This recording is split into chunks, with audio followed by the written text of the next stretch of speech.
Lotokanana omaly kosa ny masivoan'ny BOA aleny miarina arivo izay voana sipanavozana efa misy erany fahatraroa amby roapolo ny BOA Madagasikara ary ny tanjona mandritra ny 5 taona manaraka dia mba hanenika manerana ny distrika misy 7 amby zato eto amin'ny nosy ny BOA Madagasikara. Teny antoerana Claudia Rasolson sy Mamy Rasamueli. Ny BOA Madagasikara no tambazotra ny banky lehibe indrindra eto Madagasikara ary efa mahatratra 7 ireo masivoany manderana ny nosy ary miezaka hatrany manakaiky ny mpanjifa ity banky ity. Ny masivony BOA Madagasikara izay vita fanavozana tamin'ny 17 Aogositra 2022 ao Miarinarivo dia nitokanana omaly. Ny 20 isanjato ny mpanjifa eo anivon'ity masivony BOA ity raha ny fantatra dia saika piasa mpanjakana avokoa ary anisany mampiavaka ity BOA eto Miarinarivo ity ihany koa ny fiarahany miasa amin'ny banky foibe.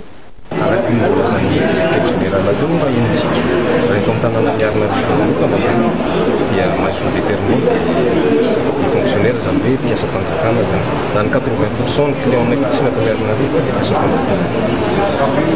Raha ame salanisanareo ohatra tamin'ny 31 août 2012 teo zay dia niisa teo amin'ny 3050 enregistré zany tato amin'ny agence Miarinarivo.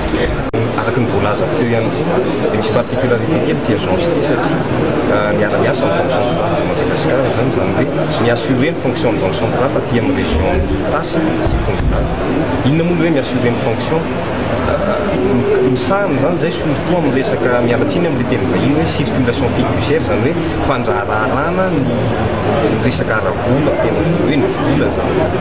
Ny objectif anay amin'ity taona 2022 dia ny varotra aloha voalohany indrindra ireo produit izay nanonse ny tany général teo dia tsinona zany fa ny carte visa tokana zay tena vaovao tena hoe tena tolotra vao te mafana dia mafana zany atao amin'ny BOA izay tiako ny mampatsiahy antsika fa efa amin'izao fotoana izao dia efa kely dia kely sisa zany ilay tolotra satria dia tena efa midona any amin'ireo mpanjifa.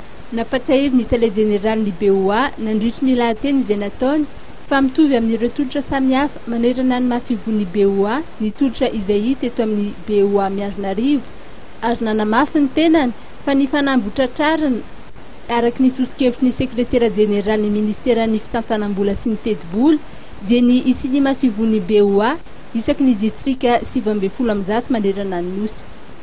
Tsy latsaky ny enina ny masivony BOA isokatra amin'ny titony ary ny akamarony dia any amin'ny faritra ambanivohitra na iomponan'ny resaka fambolena.